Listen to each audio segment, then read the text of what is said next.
kemarin itu ada pertanyaan. Kebetulan pertanyaan itu ditanyakan oleh seorang kiai.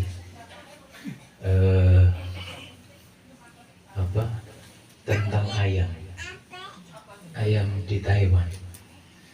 Ayam ini kebetulan kita itu tahu yang halal dengan membaca bismillah. Yang saya tanyakan, Kiai, apakah syarat mutlak membaca bismillah itu menjadi halalnya penyembelihan? Terima kasih.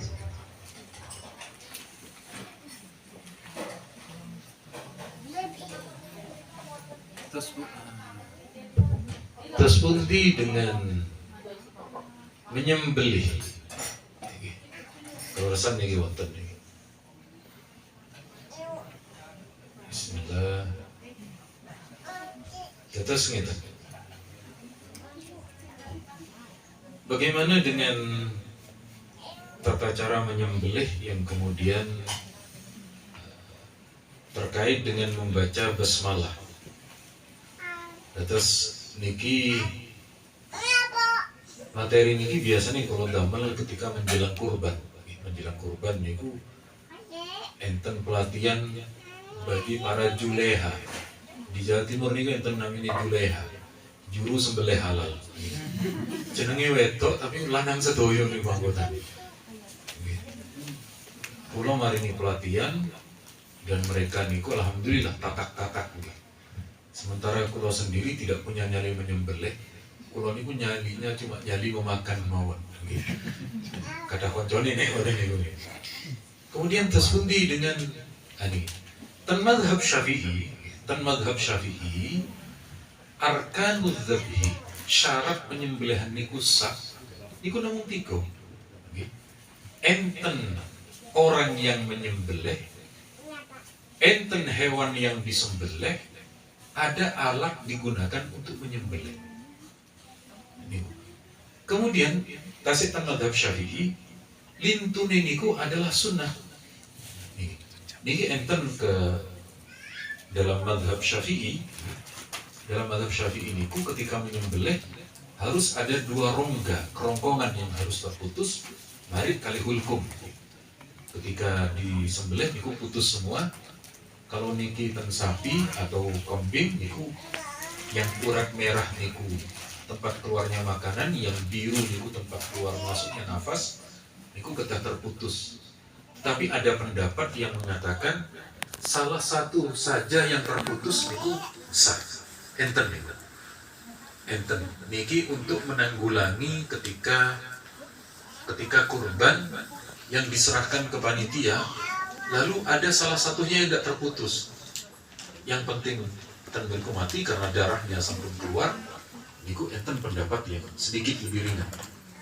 Nah, ketika kemudian menyembelih, ini ternyata di dalam fikih Syafi'i menyebut nama Allah dalam basmalah niku sunnah niku. Terus kesunahan menyembelih niku adalah dihadapkan ke kiblat, kemudian ini diarahkan ke kiblat, kemudian menyebut nama Allah niku ten mazhab Syafi'i sunnah.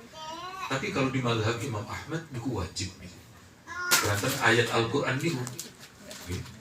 Dan ayat Al-Qur'an niku memang ada perintah dan beriku untuk menyebut nama Allah ketika akan menyembelih. Tetapi seperti biasa di dalam khilafiyah ulama, terus kalau ada perintah itu tidak seterusnya bermakna wajib. Ada kalanya perintah itu kemudian bermakna sunnah, ada kalanya perintah niku bermakna wajib.